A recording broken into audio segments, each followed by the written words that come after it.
बार एक भक्त एक मंदिर में पहुंचा,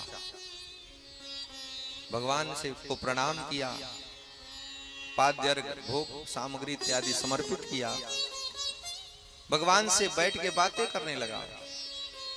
भगवान उसके करीब में आए, बोले आज तो बड़ा व्याकुल सा लग रहा है, बेचैन है, क्या बात?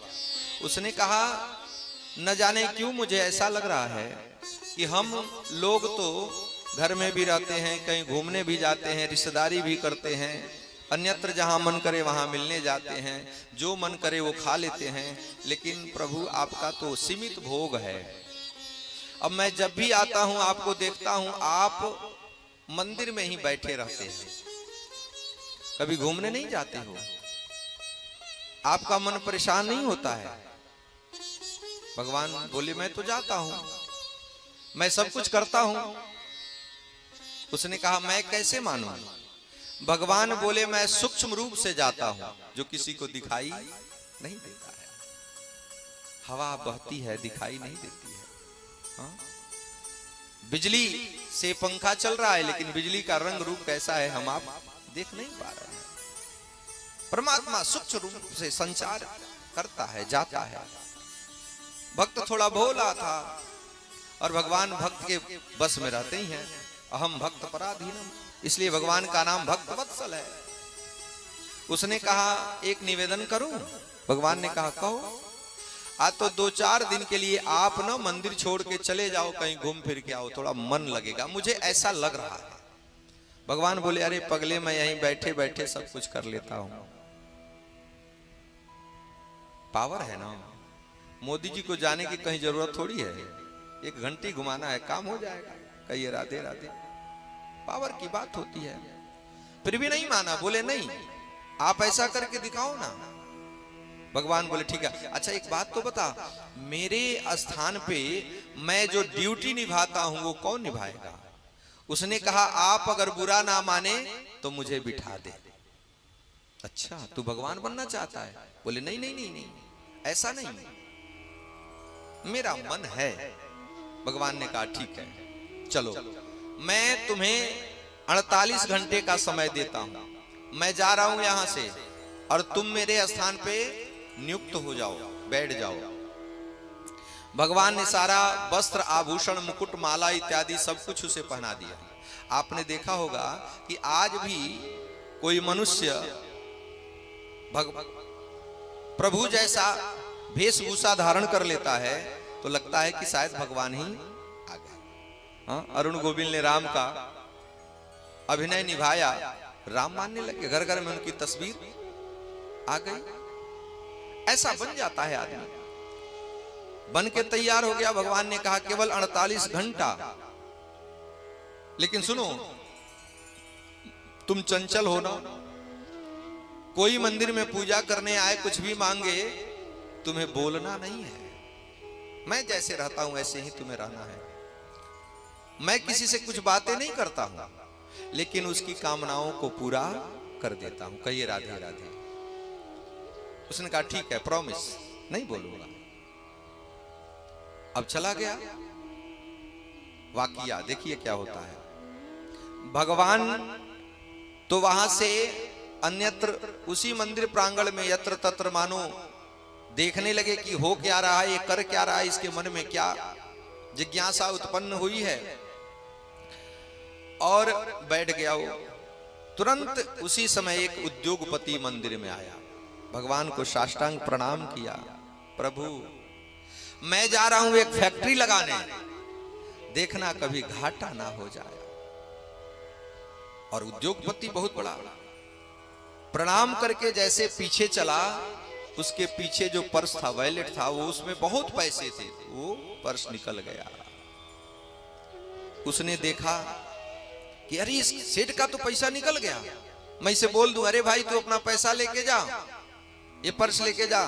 याद आई भगवान ने कहा है बोलना नहीं है, चुप चुप। चला गया। देख रहा है सब कुछ, भगवान भी देख रहे हैं। तब तक एक भिक्षुक आया, गरीब आया। उसने कहा प्रभु कई दिन से कुछ खाने को नहीं मिल रहा है, और देखो ना कहीं नौकरी भी नहीं मिल रही है, कोई काम पे भी नहीं बुला रहा है। बच्चे भी कई दिन से भूखे तड़प रहे हैं, कोई उधार देने को तैयार नहीं है। आज अगर अन्न के दाने नहीं खाएंगे बच्चे तो भूखे मर जाएंगे, मैं भी तड़प तड़प के मर जाऊंगा, कुछ तो इंतजाम करो ना। जैसे भगवान को मना के प्रणाम करके वहां से चला, वहीं परस उसे दिखाई दिया बहुत सारा पैसा। भगवान तू कितना दयालु है, तूने तुरंत सुन लिया और ये मुझे मिल गया। और गया दुकान पे सब सामान खरीदा भक्ति भाव से, मानो 56 व्यंजन बना के खाया। देखने लगा कि पैसा किसी और का उठा कोई और रहा है, ये गलत है। बोलना चाहा, नहीं नहीं दूसरे का पैसा है, तुम मत इसे लो। याद आई बोलना नहीं है। समय पूरा होने लगा धीरे धीरे। तब तक उसी मंदिर में एक नाविक आया, रोते हुए बिलखते हुए, गोविंद प्रभु माधव मोहन श्याम सुंदर, मैं जा रहा हूं समुद्र में, और मैं समुद्र में जा रहा हूं तो नाव लेके जाऊंगा, देखना तूफान ना आए, अन्यथा मैं मारा जाऊंगा। मेरे छोटे छोटे बच्चे हैं, सब लोग मेरे ऊपर ही आश्रित हैं, मैं कमा के लाता हूं तो लोग खाते हैं, मुझे कुछ हो ना जाए। अच्छा, हमारा आपका भी कर्तव्य है कि हम कहीं जाते हैं तो भगवान को मनाना चाहिए। कुछ मत कहो तो सदा भवानी दाहिने सन्मुख रहे गणेश, 5 देव रक्षा करे ब्रह्मा विष्णु महेश। अगर मंगल मंत्र जानते हो तो स्वस्ति वाचन पढ़ के जाइए, गणेश जी को मना के जाइए, नहीं तो इतना कह के जाइए।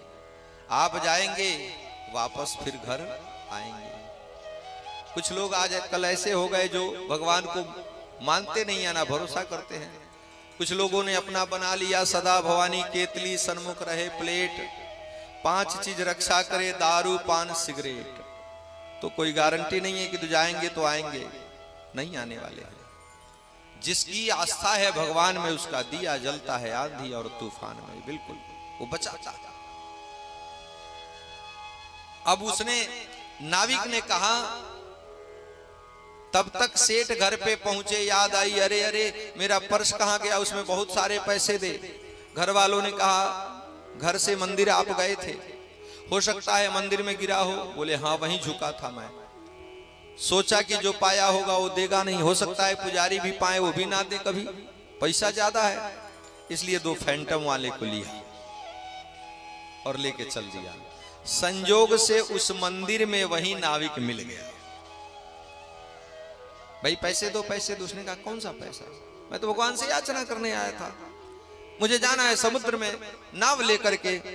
बोले झूठ बोल रहा है, पैसा ज्यादा है, इसके मन में लोभ लालच उत्पन्न हो गया है, इसलिए देना नहीं चाहता है। 2 डंडा खाएगा अपने आप बक देगा। अब हम जैसे मारना चाहे इसे जेल में ले चलेंगे, बंद कर देंगे, होश ठिकाने आ जाएगा। उससे नहीं रहा गया, अब मैं चुप नहीं रहूंगा, मुझे बोलना पड़ेगा चाहे कुछ भी हो। उसने कहा खबरदार, उसे क्यों ले जा रहे हो? अब पुलिस वाले डर गए, अरे भगवान बोल रहे हैं साक्षात, क्या हुआ? अरे इसने नहीं लिया, उस गरीब ने ऐसे ऐसे लिया, छोड़ दिया। 48 घंटे पूरे हो गए, भगवान आए, उसने प्रणाम किया, प्रभु आप चारों तरफ से भ्रमण करके आ गए? हाँ मुझे भी अच्छा लगा कि आपका भी मन लगा होगा, अपनों से मिल के आए होंगे, लेकिन एक बात कहूं, आज 48 घंटे के अंदर मैंने बहुत अच्छा कार्य किया है। भगवान ने कहा क्या किया तूने? आज तो मैंने अपराधी को दंड दिलवाया, निरपराधी को छुड़वा दिया। भगवान ने कहा सब कुछ गलत कर दिया तूने। उसने कहा ये कैसे? भगवान ने कहा पहले बताओ क्या हुआ। बता दिया, सेठ जी आए थे, फैक्ट्री चल जाए, उनका पर्स निकल गया। बोले मुझे पता है सेठ जी के पास अपार पैसा है, भंडार है इनके पास, लेकिन फिर भी याचना करने आए हैं कि फैक्ट्री चल जाए। तो मैंने कहा गरीब अनाथ के बच्चे इनके पैसे से कुछ भोजन पानी कर लेंगे तो इन्हें आशीर्वाद मिलेगा और इनकी कंपनी चल जाएगी, इसलिए मैंने उनका पर्स निकलवा दिया। आपने देखा होगा लंगर भंडारे लोग शहरों में कितने कराते हैं, सबका आशीर्वाद मिलता है। और इधर भूखा व्यक्ति आया था कि भगवान पेट भर दो, मैंने उसे दिया, उसका आशीर्वाद उसे मिला, उसकी भिक्षा पूर्ण हुई। और नाविक क्या कहा था कि मैं जाऊंगा, कभी तूफान ना आ जाए। तो जानते हो, मुझे पता है वो जाएगा और तूफान आएगा और उस तूफान में वो मारा जाएगा। इसलिए जब मेरे मंदिर में आया था तो मैंने कहा मैं ऐसा कोई बहाना बना दूं, मानक बन जाए, जिससे वो नाव लेके नहीं जाए। इसलिए मैंने सोचा इसे जेल में पुलिस वाले आए और जेल में डलवा दूं, जिससे इसकी जीवन बच जाए। लेकिन तूने तो छुड़वा दिया, वो गया नाव लेके और वो मर जाएगा। बता तूने पाप किया या पुण्य किया। चरणों में लेट गया, क्षमा कर दो, मैं तो केवल प्रेजेंट का देख रहा था, न उसने भूत ना भविष्य, उसे पता नहीं है। भगवान त्रिकालदर्शी है, त्रिकाल की बातें जानते हैं। हमारे जीवन में जो कुछ होता है वो सब कुछ परमात्मा के पास लेखा जोखा है।